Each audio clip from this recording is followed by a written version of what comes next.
তখন ট্রফি উন্মোচনের জন্য মঞ্চের দিকে এগোচ্ছিলেন টাইগার অধিনায়ক লিটন কুমার দাস। ড্রেসিং রুম থেকে বের হয়ে সেন্টার উইকেটে এসে থামলেন, কথা বললেন মাঠ কর্মীদের সঙ্গে। তখন উইকেট প্রস্তুতে বেশ ব্যস্ত চট্টগ্রামের বীরশ্রেষ্ঠ শহীদ flight lieutenant Motiur Rahman cricket স্টেডিয়ামের মাঠ কর্মীরা। তার মাঝেই যেন লিটনকে নিয়ে হয়ে গেল একটা ছোট্ট আলোচনা। সেই আলোচনা যে উইকেট আর আউটফিল্ড নিয়ে, বুঝতে সমস্যা হলো না এক বিন্দুও। একবার নয়, বেশ কয়েকবার দেখা গেল লিটনকে উইকেটের আশেপাশে। ট্রফি উন্মোচন হয়েছে ম্যাচের আগের দিনের প্রেস কনফারেন্সও। আর আনুষ্ঠানিকতা শেষ করেই লিটন আবারও হাজির হয়েছেন মূল পিচে, যেখানে অনুষ্ঠিত হবে আগামীকালের বাংলাদেশ এবং অস্ট্রেলিয়ার মধ্যকার 3 ম্যাচের টি-20 সিরিজের প্রথম ম্যাচটা।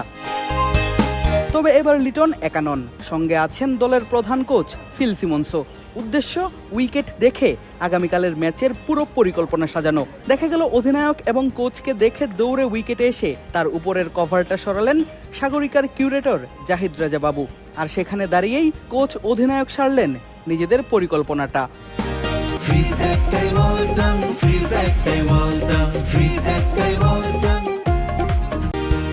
একটা সময় দেখা গেল উইকেটে দাঁড়িয়ে নিজের ব্যাটিং শেডোটা করছেন লিটন দাস। এমন ছবি নিশ্চয়ই আশা জাগাবে টাইগার ক্রিকেট ফ্যানদের মনে। কেননা লিটনের চোট নিয়েছিল শঙ্কা। টি-20 সিরিজের প্রথম ম্যাচে খেলতে পারবেন কিনা সেটার নির্দিষ্ট উত্তর পাওয়া যায়নি এখনো।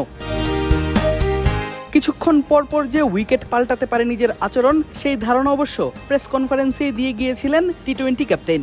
না, এখনো খুব একটা দেখতে পারিনি। দেখি আজকের দিনটা তো আছে, প্র্যাকটিস করবে টিম। যত সময় যায় উইকেটে বিহেভিয়ার চেঞ্জ হতে থাকে। কালকে খেলাও দুপুরের দিকে, সো স্টিল টাইম আছে। আর উইকেটের আচরণটা আজ অনুশীলনে দেখে সেটা নিয়ে লিটন সাজাবেন নিজেদের একাদশ। 2 জন স্পিনার নিয়ে খেলতে নামবেন নাকি খেলবেন 3 জন? সেই 2 জন বা 3 জন কারা হতে যাচ্ছেন রিশাদ নাসুম শেখ মেহেদীর মাঝে, সেটাও নির্ধারণ করা হবে এই উইকেটের কন্ডিশনটা বুঝেই। সেটাও ম্যাচের আগের দিন সাংবাদিকদের সঙ্গে বলে গেলেন লিটন দাস। কোন উইকেটে খেলতেছি, কোন সারফেসে উইকেটটা বিহেভ কেমন হতে পারে, অ্যান্ড দেন তাদের স্ট্রেংথ পয়েন্ট, উইক পয়েন্ট দেখে আমরা, যেহেতু 2 জনের বেশি 3 জনকে খেলানোর চান্স খুব কম, আবার খেলতেও পারে। সো দেখা যাক, কালকে পর্যন্ত ওয়েট করেন একটু। অস্ট্রেলিয়ার বিপক্ষে টি-20 সিরিজকে সামনে রেখে ইতোমধ্যেই নিজেদের পূর্ণাঙ্গ অনুশীলনটা শুরু করেছে টিম টাইগাররা। লিটনের দল জানে সিরিজটা তাদের জন্য হবে না একদমই সহজ, আর তাই পিচ বুঝে একাদশ সাজানোটা বেশ গুরুত্বপূর্ণ টাইগারদের জন্য। আদিব আশরাফ, ক্রিক ফ্রেন্জি।